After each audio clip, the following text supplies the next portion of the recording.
Hello again, YouTube, and welcome to the third episode of Campaigning 101 on the Politically Correct channel with me, Ev. So today we're going to talk about signs and campaign image. Signs are a huge part of any political campaign. I mean, can you think of a campaign recently where you didn't see signs for people running for office? No. Everyone uses signs. And they don't just use them out and about in town on people's lawns, they use them out on the highways, they use them online. Signs are a huge deal. They determine the image that voters associate with your campaign.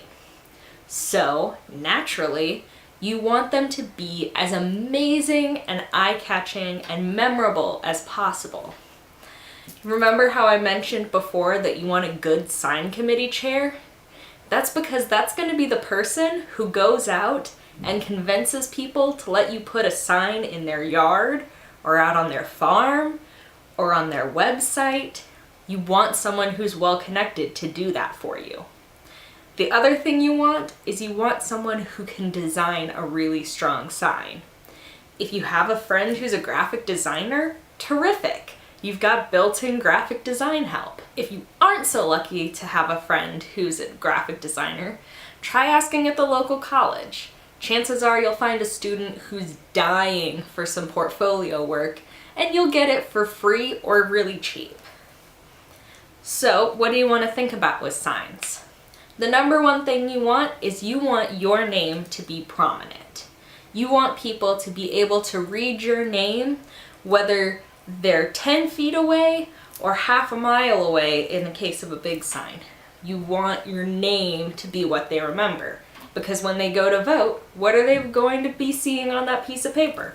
Your name. You also want to have probably what office you're running for. So if you're running for city council, president of space, you want that to be on your sign. You also want to use some strong colors in order to make sure that your signs are visually catching. There was a research study that showed that blue and yellow is the most prominent color combination for political signs. It's the one that catches the most attention. So if you can get blue and yellow, awesome. But if not, go back to that graphic designer and ask them for some color suggestions for things that'll really catch people's eye. You may even have them do a couple of mock-ups and have people look at them and get some feedback before you settle on one. Signs also involve that ever-crucial fundraising person that we talked about before. Signs cost a lot of money, so you want to make sure that you've got the money in order to make some high-quality signs and get out as many as possible. A couple other do's. Do ask around to people you know, especially people who live in high traffic areas, if you can put a sign up in their yard. Just like with people giving you money, once someone agrees to put your sign in their yard, they're going to vote for you. So it's a win-win, but it does take a little legwork to convince people to put a sign in their yard. You also want to make sure that you have a team of people who can go out and put the signs up. Especially the big signs that you're going to put by the highway, because it's more than a one-person job. You want some strong people, maybe someone who knows their way around power tools for those big signs, who don't mind taking a couple afternoons and going out and putting signs up for you. Another do is do make sure that you have signs everywhere you possibly can. This is going to help with your name recognition and make sure that voters remember who you are. And one more do for you, do try and get endorsement from big local organizations to put on your signs. So like if the unions are really big in your area, try and get endorsement from them on your signs. But be careful and make sure that you're not putting anything really controversial on your signs.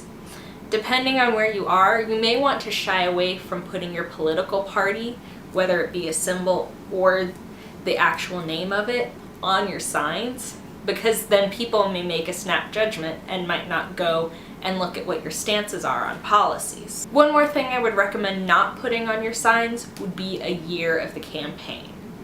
unless it's a big thing like a presidential campaign where it's really hard to reuse signs, you can usually reuse signs when you run for re-election or run again. So if you put a year on there, all that money's gone to waste.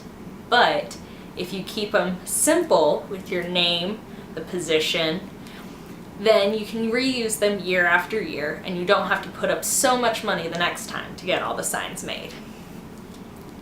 And that'll about do it for signs. Make sure that you ask your questions in the comments below and I will be checking into those to help you out. And don't forget to like and subscribe, share the videos with your friends, and keep on campaigning! Woo!